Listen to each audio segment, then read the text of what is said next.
రెండూ ప్రతిపక్షంలో ఉన్న పార్టీలే. రెండూ అధికారాన్ని నిండుగా అనుభవించి విపక్షంలోకి వచ్చిన పార్టీలే. రెండింటికి అధినాయకత్వం, గ్లామర్, ఇమేజ్ శ్రీరామరక్షగా ఉంది. ఆ రెండు పార్టీలే బీఆర్ఎస్, వైసీపీ. తెలుగునాట ఈ రెండు పార్టీలకు అనేక సారూప్యతలు కనిపిస్తాయి. కేసీఆర్ ఉద్యమ నేతగా, పట్టుదల కలిగిన నాయకుడిగా తెలంగాణ రాజకీయ చరిత్రలో కనిపిస్తారు. ఆయన తన సారథ్యంలో బీఆర్ఎస్ని 2 సార్లు అధికారంలోకి తెచ్చారు. ఇక ఏపీలో వైసీపీ అధినేత జగన్కి కూడా పొలిటికల్ గ్లామర్ నిండుగా ఉంది. ఒకసారి వైసీపీని ఆయన బంపర్ మెజారిటీతో తీసుకుని వచ్చారు. ఇక 6 నెలల తేడాలో రెండు పార్టీలు ఓటమి పాలయ్యాయి. అయితే తెలంగాణలో బీఆర్ఎస్ ప్రతిపక్షానికి, ఏపీలో వైసీపీ ప్రతిపక్ష పాత్రకు మధ్య పోలికలను చాలామంది చూస్తున్నారు.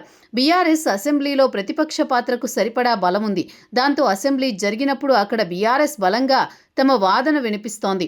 కేసీఆర్ సభకు దూరంగా ఉన్న కేటీఆర్, హరీష్తో పాటు ఎంతోమంది సీనియర్ నేతలు అసెంబ్లీలో కాంగ్రెస్ ప్రభుత్వాన్ని ధీటుగా ఎదుర్కొంటున్నారు. బయట కూడా ప్రతిరోజు బీఆర్ఎస్ అగ్రనాయకత్వం జనంలో ఉంటోంది. ఆ తర్వాత మాజీ మంత్రులు, మాజీ ఎమ్మెల్యేలు, ద్వితీయ శ్రేణి నాయకులు అంతా ప్రజా సమస్యల మీద పోరాట బాటను ఎంచుకుంటున్నారు. కేటీఆర్ జిల్లాల పర్యటన చేస్తున్నారు. ప్రతి చోట స్థానిక సమస్యలు ప్రస్తావిస్తున్నారు. హరీష్ సైతం అంతే దూకుడుగా ఉంటున్నారు. మీడియా ముఖంగానూ ఇద్దరు నేతలు కాంగ్రెస్ని ఢీకొంటున్నారు. ఇక బీఆర్ఎస్ జాతీయ అంశాల మీద కూడా ఓ స్పష్టతతో ఉంది. నరేంద్ర మోదీ ప్రభుత్వ విధానాల మీద బీఆర్ఎస్ గట్టిగానే తమ అభిప్రాయం చెబుతోంది. డీలిమిటేషన్ ఇష్యూ అయినా, సర్ ప్రక్రియ వంటి అంశాలైనా, విద్యార్థుల ఆందోళనలు అయినా, కేంద్ర మంత్రి రాజీనామా డిమాండ్ మీద అయినా తన అభిప్రాయాన్ని కుండబద్దలు కొడుతోంది. కేంద్ర ప్రభుత్వం ప్రవేశపెట్టే అనేక బిల్లులను వ్యతిరేకించడంలోనూ తన స్టాండ్ ఏంటో చెబుతోంది. ఇక ఏపీలో వైసీపీ విషయం తీసుకుంటే ఇప్పుడిప్పుడే పార్టీ యాక్టివ్ అవుతోంది. మాజీ మంత్రులు, మాజీ ఎమ్మెల్యేలు అంతా జనంలోకి వస్తున్నారు. ప్రజా సమస్యల మీద వారు ఎలుగెత్తుతున్నారు.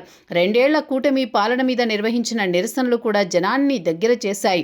జగన్ కూడా వివిధ వర్గాల సమస్యల మీద చర్చిస్తున్నారు. అయితే వైసీపీకి ఇబ్బంది చూస్తే అసెంబ్లీలో ప్రతిపక్ష స్థానానికి సరిపడా సంఖ్యాబలం లేకపోవడం.